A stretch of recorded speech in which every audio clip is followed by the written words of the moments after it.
from developing your niche target market and then all the way through to getting them on a Zoom call. Because once you understand every nuance of this, you can crush it and make it the best it can be. Let's go jump in.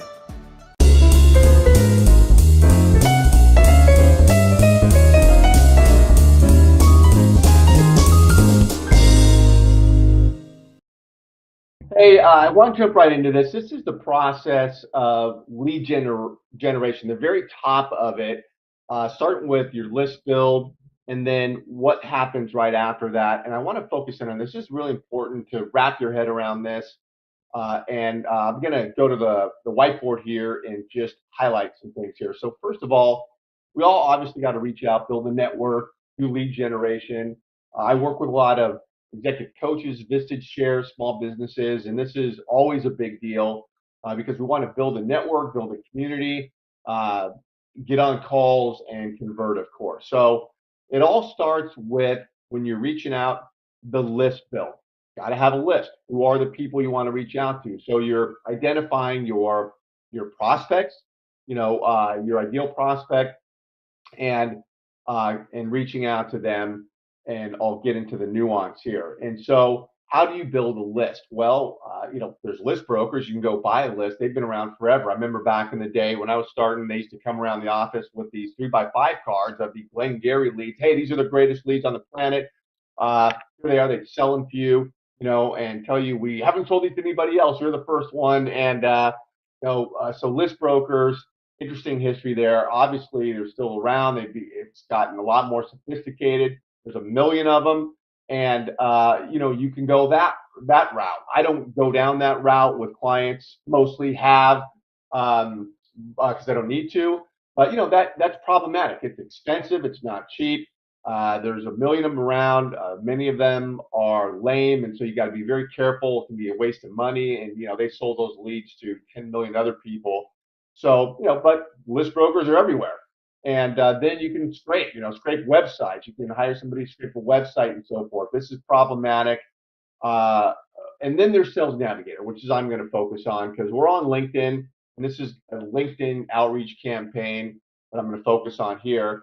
And Sales Navigator is a good tool. It's not perfect. It's got about 35 or 36 filter points, not 135. So there's limitations there, but it is great. There's almost a billion people on LinkedIn, 5 million sign up every month. LinkedIn continues to explode. We all get it. Number one site for professionals, and just there's a lot going on in LinkedIn, and that platform is wonderful in so many ways. And Sales Navigator is a great tool. You do a lot of things with that tool, and it's pretty inexpensive, 79, 80 bucks a month. And so for a good, lead, generating tool, that's pretty inexpensive. So let's talk about that. So if you're reaching out, you identify your niche, you go into Navigator, and you can get pretty nichey on Navigator. If you understand that platform and the tools and the strategies behind it, how you can get in there and do really creative things to get to your target, it can be very effective. And Vistage Chairs, for example, they are going after really the people that everybody wants to work with: CEOs, C-suite executives, advancing leaders, small business owners, and they can be hard to get to. They're not as active on platforms in some cases than others, and so it's a bit more challenging, but it can be done. It is being done, and Navigator is a great tool. And those people, they are on LinkedIn, harder and challenging to get to them. You got to just have a tight process, but it's happening. And so, all right, so you go in and you get nichey and you build your list of ideal leads on Sales Navigator. Now, then the leads are coming through. And so you've done your initial filter. Now they come through. Now you have this list. You see them, and these are people that don't know you as you're building this lead list. They need to know you. They need to become aware of what you're doing. So now you have this list. You see it. It's in Sales Navigator. Now you can do a next level of filtering, and you can, which we do often. And this is okay. You see your list, got to get in there, look at it. see this list, become familiar with it.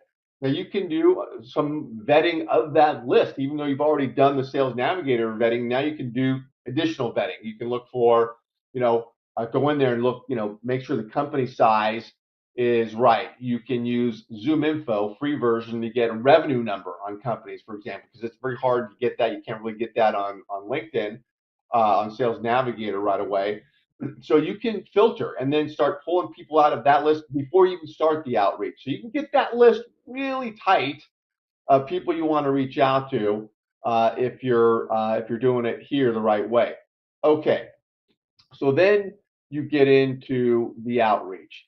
There's no mystery on how all of us can reach out to people. The skill comes in how you're doing it, how organized you are about it, and what you're saying and the tools you're using. But the outreach is, of course, there's email, there's calling, there's texting, there's direct messaging, which is LinkedIn. And then, of course, you want to connect with these people. So, talking about this LinkedIn campaign, so what you do now is you got to build your network and build your community. You got to connect with them. And there are fantastic tools out there, automation tools, scaling tools that allow you to do this. The language that you're using to reach out is critical. Got to have great copywriting and just humanize the interaction. So if you're automating and scaling, it's not about dehumanizing the interaction at all. It's about taking tasks off your plate. So it's about reducing the labor and allowing you to become efficient and to scale. This is what lead generation is about. This is what we, us marketing people, we all do. Make it efficient. It's still about, being personal, but cranking it up. And so you're reaching out to connect and getting people in your network. And as you're connecting with your outreach, your call to action is always getting on a Zoom. But here's the point about these pieces here is as you're connecting and then you're direct messaging back and forth, uh, you want to be collecting information, building a dossier on the people that come in. First of all, as they come in, this is where I say, okay, you're still going to get minnows that come in. After you do all this front end work, you still get people that come in that are going to be minnows. And that's true for all of us. And so what you want to do is have a very efficient way that's quick, also to get the minnows out so you're not getting on Zoom calls and wasting your time with the minnows. You can do this in a professional way that just gets them out of there. And then when the big fish come in, it's all hands on deck. You're focusing on the big fish. So as people come in, you have that process down. I'm having discussions with clients all the time about that. Okay, people come in, and how do you get them out if you don't want to be talking to them? And so then now what you're doing is for the big fish, you're identifying them, you are tagging them as a big fish, and you are gathering emails, getting their cell phone, if you can. But the call to action is always to get them on a Zoom. All roads lead to Rome, which is a Zoom call. That's what you're going for. Now, I'll say this about lead generation, and this is true for the best marketing people on the planet and everybody else. The vast majority of the people that are coming in through outreach campaigns are not going to be short-term clients. You're not going to convert them right away. That's just the reality of it.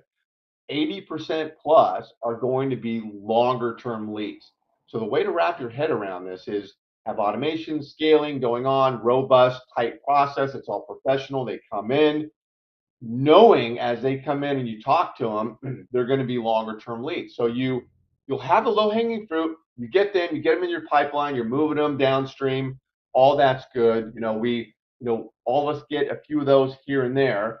The other ones are longer term. So what does that mean? You have to nurture them. You've got to get their email. You got to get them in, into the invites for the LinkedIn webinars you're doing. I'm big on LinkedIn webinars as tools to engage and nurture and so forth. You got to get them into your email distribution platform where you're guiding, teaching, helping through email, and they're seeing your content on LinkedIn. You're tagging them with a great content that's going out, which is the marketing and nurturing of you and rapport building. So my point is here is as people come in, expectations have to be real. There'll be some low-hanging fruit, got to move them forward, vast majority, longer term. But you then just need this fat pipeline. Think of a snake that's eating a big, fat guinea pig. That guinea pig moving through the snake, a big, big old pipeline. And it's like your conveyor belt. You're adding prospects on your conveyor belt, moving them along, and they're dropping off into your client bucket. But, this is just a big focus area as you're doing the outreach, and it's all hands on deck with this. I mean, it just requires a lot of focus, attention, and being efficient in doing this. And so, and then, obviously, once you get them on a Zoom call, there's a lot behind that. I'm not going to go into all that now, but I just wanted to really highlight this process and some of the important points about it. And what I'll say is, when you understand this process here, the front end of lead generation, and you start having a discussion about it, it really allows you to focus in and to perfect every step of this process and drill down. How do you make it the best? How do you get the list just right? How can you filter? What should your copywriting be for the messaging? How can you scale? How do you do email? I mean, when you think about email and what it is a nurture tool, then you get into how should I do that right? And what's that all about? Which I get into. When you're calling, what do you say? Do you leave a voicemail? So I have people that are calling for clients, or some clients are calling on their own. But there's a whole discussion about calling and strategic voicemails, and so all this. So once you think about it, get into the gutter on it, then you can make it tight, and it just becomes this process that moves forward. And then this becomes identifiable and repeatable processes that you're embedding in the build of your practice. So instead of just bubblegum and toothpicks are all over the place, you've got the process moving along, and it just, is efficient and works. Okay, so hope you walk away with some nuggets there. As always, I love getting one-on-one and talking about your business. Happy to give back, and love to hear what's working, what's not working, and so forth. So wherever you're watching this, because I live stream these everywhere, and they go out to my community, my contact information is around here. Let's get on a Zoom, have a chat. Would love to. Thanks.